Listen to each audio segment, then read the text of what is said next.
Quand on entre dans un tipi, on est dans le cercle. C'est la terre. Le feu au centre du tipi, c'est le feu qui couve au centre de la terre. La croisée des perches là-haut, c'est le soleil. Les perches descendent comme les rayons du soleil. La toile qui vient se mettre dessus, c'est le ciel. Et nous, le soir, depuis notre lit, on peut voir la lune. Les 13 perches qui forment le support intérieur sont les 13 lunes de l'année. Parce que les Indiens comptent en lune et non pas en mois. On vit à quelle époque ici? 1840. On est en 1840. Vivre sous tipi, c'est se remettre à l'écoute. Maintenant, les gens ont mis leur vie dans des carrés. Ils ont une vie carrée avec des horaires, ils ont une maison carrée, un ordinateur carré, une fenêtre carrée. Tout est carré maintenant dans la vie moderne. Et on s'est complètement obstrué les sens.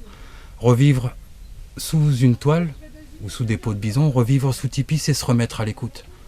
Nous, on vit avec le chant des oiseaux, on vit avec le souffle du vent, on s'endort même en écoutant la pluie sur nos toiles.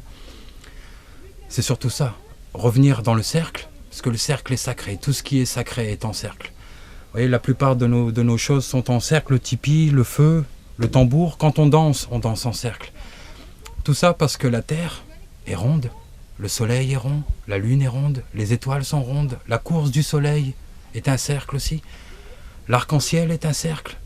Le vent au summum de sa force, la tornade devient un cercle. Tout ce qui est rond est sacré. Le ventre de la femme qui s'apprête à donner la vie, c'est rejoindre le cercle que de revivre comme à l'époque.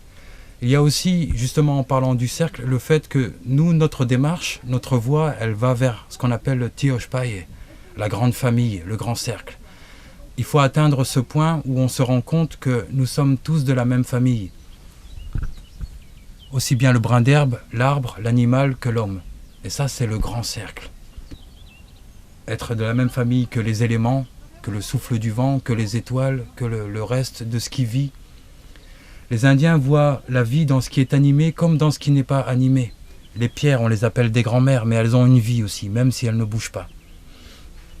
Donc, rejoindre ce qu'on appelle la voie rouge et la voie indienne, c'est se remettre à l'écoute, se réouvrir à tout ce qui nous entoure, à la beauté qui nous entoure, à toute cette poésie, tout cet amour qui est sur terre, qui nous entoure.